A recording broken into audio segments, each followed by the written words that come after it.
The next writer performer we've got is author of the book Eating for Energy, and she is so obviously living every word because she's really busy and prolific. And Amanda Staples read the last Talking Tales and indeed made her first debut on the stage reading her work last year when we took Talking Tales to the Bar Fringe Festival in Moorbanks in Bolton. So it's the third time Amanda this time around, which is great. Amanda's also a playwright. She's written an award-winning bittersweet comedy called Western on a Sunday that's just finished a really successful run at the Alma Tavern Theatre, turning people away from a fully sold-out theatre, no less. And tonight, Amanda's going to bring you something you'll very much like indeed. So we're standing on ceremony. Can you please welcome Amanda Staples? Thank you.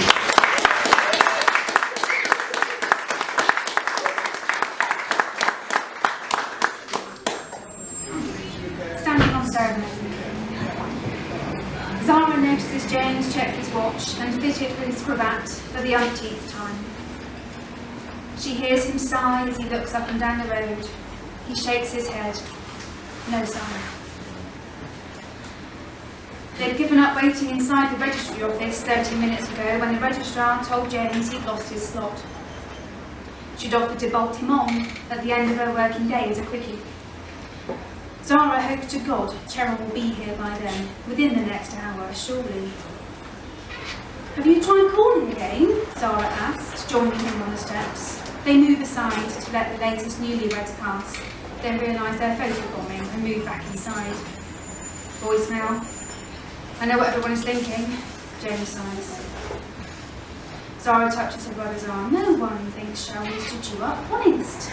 Yeah, Miles does. Zara rolls her eyes at the mention of the black sheep of the family. Well, no one listens to him. How many messages have you left? 7 or 8 voicemails, a dozen or so texts. Zara feels doubt pinching in her gut.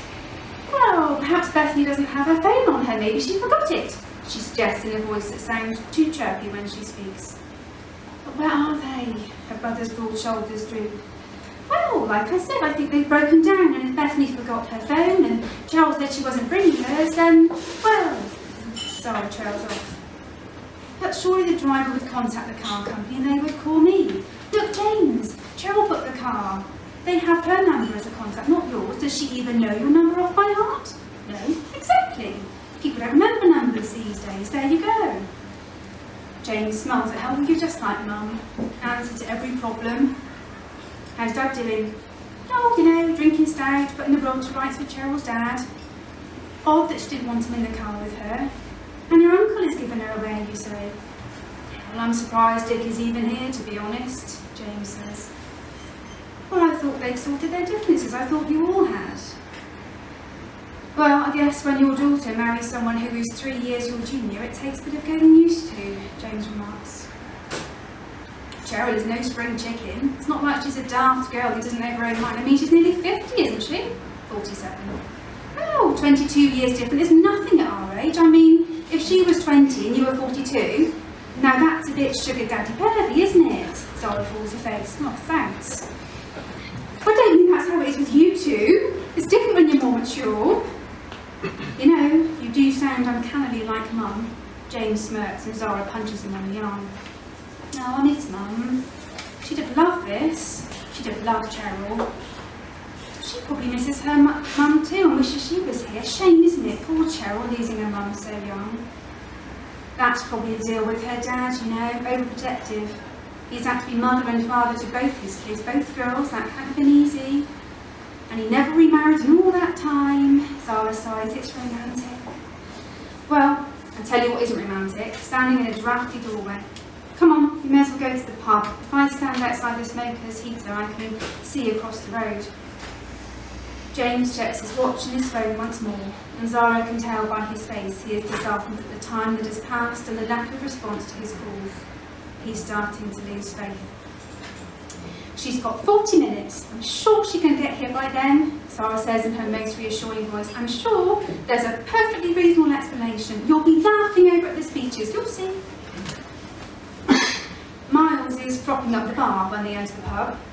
"Oh, Doris wants another port and lemon," he says as they join him. "Oh, I'll get it," James offers.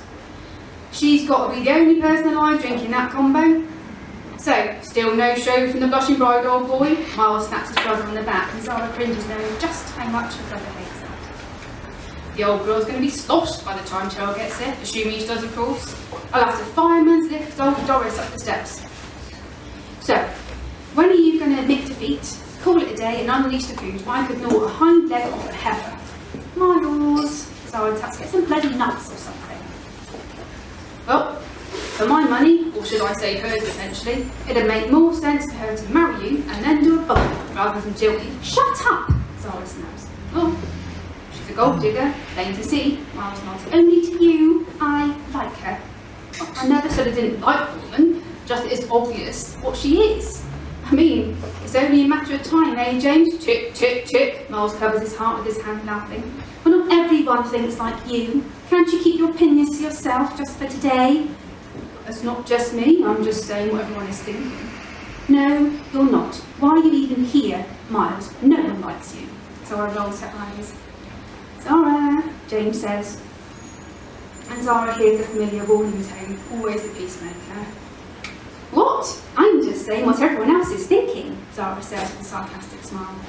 "Well, luckily, I don't feel the need to be liked, unlike you," Miles says. "Well, bully for you," Zara retorts. "Stop it, or I'll knock your heads together." "Miles, take out Doris's drink over." James hands Miles a glass. "Well, for what it's worth," Miles says, taking a drink, "I think Cheryl's lost in that god-awful one-way system. It's a wonder anyone ever gets here at all. Once more round the block to bring the bride in fashionably late. We'll have anyone who doesn't know the roads out on the bypass, and that's another 10 minutes on your journey right there." "Well, for once, Miles, I agree with you. The bypass certainly gives you a sense of deja vu. I think whoever designed it was high or drunk at the time," says Zara. She smiles at her aunt as they sit with her. "Oh, it's like that film. What was it? National Lampoons, James corrects. I wish someone would harpoon you, Miles," Zara mutters.